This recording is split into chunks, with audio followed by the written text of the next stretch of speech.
Hey there, everybody.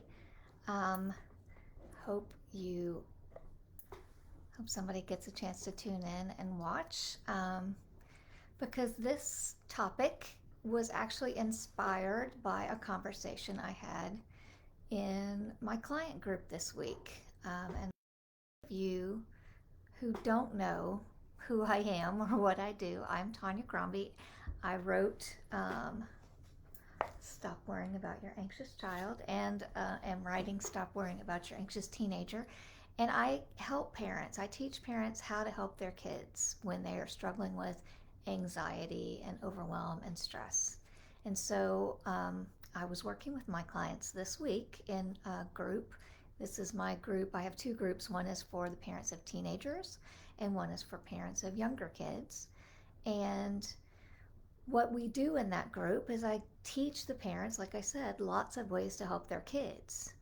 And one of the parents in my group this week said, now that she's learning this stuff, it's awesome, it's so helpful, it's so wonderful. This is a parent of a teenager, so you know. But it's also making her realize all the time she didn't do it that way, or she didn't say the things she wished she would have said, or she didn't react the way she wishes she could have, or even just because you guys, if you've watched any of my videos, you know I talk a lot about seeing what's great about our kids and really helping reminding ourselves all the time that anxiety is often just a side effect of the things that are great about them. And when we look at it that way, we stop focusing on what's wrong and we start seeing what's right. And like I said, so with my clients, I spend months actually working on doing this every day in their lives and changing the way they interact with their kids. And sometimes you realize all the ways that you didn't do it right before or the way you wish. There's no such thing as right or wrong in parenting, really. We all just do the best we can, but we all have regrets. And that was what hit home for me when my client asked me that question, like, oh my gosh, I'm realizing all the times I didn't do it right. And the first thing I thought to myself was, oh my gosh, me too. Absolutely, me too. Like I said, I've had clients whose children were as young as like 4. And when I talk to those clients, I constantly in the back of my head, I am thinking, I wish I was doing this when my child was 4. I didn't. I didn't know any of this stuff when my child was 4 or 7 or 10. Um, so, yeah, I get it. I told my clients a story of how just the other day, you know how when you're walking through a parking lot and you'll see the random pacifier that somebody dropped on the ground. I saw a pacifier lying on the ground, and it was the exact kind of pacifier my daughter used, my daughter who is 17 years old. And just seeing that pacifier sent me into a spiral of guilt because I started thinking to myself, I never should have taken her pacifier away when I did. She was way too little. She now I know that she tended to be more anxious and needed a way to soothe herself, and I took her pacifier away, and I just started feeling terrible about myself as a mother. So I get it. If you have regrets, if you I I do too. There's so many things I know now that I didn't know when I took her pacifier away, or when she was in kindergarten and was struggling to stay in the class, or when she didn't want to stay in second grade or fifth grade or whatever. Um, there are lots of things, if I look back on them, I think I would do them differently now, knowing what I know now. And this is the important thing, two things can be true at the same time, and we always have to remind ourselves of that. Yes, I did not do things perfectly as a parent, and I have learned some things and I have built a relationship with my child. It was not too late when I figured it out. And if you are figuring things out with your child, it's not too late for you either. So you have to remind yourself. And you also have to think about um, your own journey as a human being, your own journey as someone else's child who was not parented perfectly. None of us had perfect parents. And most of us have learned some lessons and have moved forward in life and can, a lot of us, not, it depends on how extreme your situation is, but for me personally, I can say I had very imperfect parents. Um, and some of the things I like about myself, I actually would say are a result of my imperfect parents.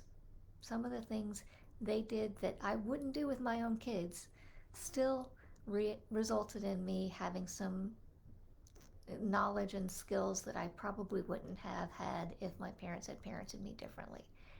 And the same is true for our kids. They are learning things from our imperfections. They're learning two really important things, hopefully. And this is the key thing I hope you get from this video. Besides that, everybody screws up. We're all going to screw up sometimes, and you cannot wallow in guilt when you look back on things you wish you would have done differently. That's super important. But the other super important thing is when we screw up, our kids are going to get two things. One is they are going to start appreciating just how imperfect people are. Even people who love them the most in the world, even people who are trying their hardest, are going to screw up sometimes. It is a fact of life, and it is something that it's great for our kids to know. It's also great for us to model what to do. What do we do when we screw up? Hopefully, we acknowledge it, and we, both to ourselves and to our children.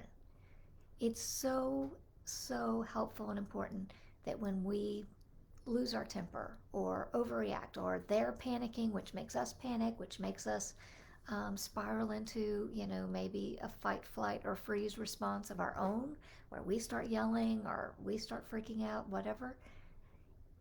It's so important to say to our children, Mommy got really anxious right then.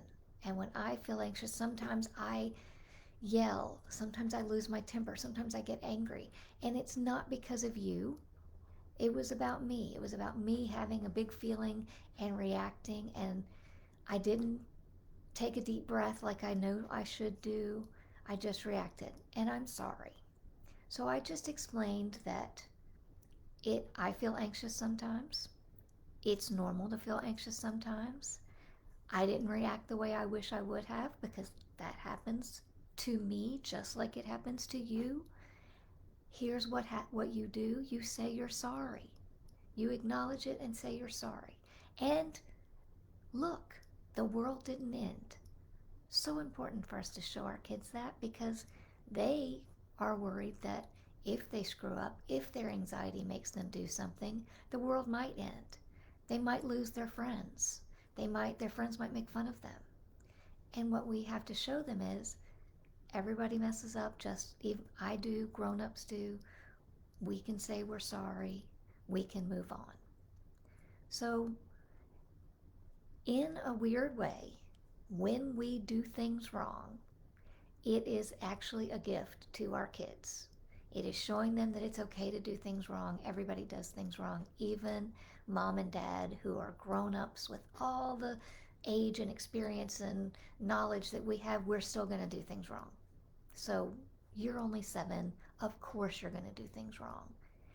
And when you do, here's how to handle it. The world's not going to end. You say you're sorry. You move on. So hopefully that's helpful.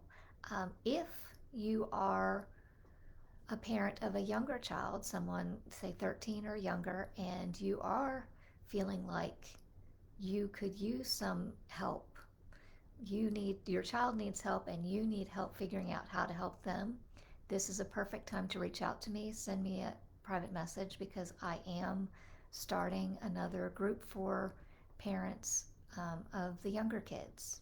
So, and the other reason why this is a great time, as I said, I spend months with my clients working on these skills, and as one school year is shutting down, it's a great time to start learning this stuff so you can start practicing it over the summer when the kids are not stressed, the kids are not overwhelmed, so that when they get ready to go back to school, they've got a great base to start from.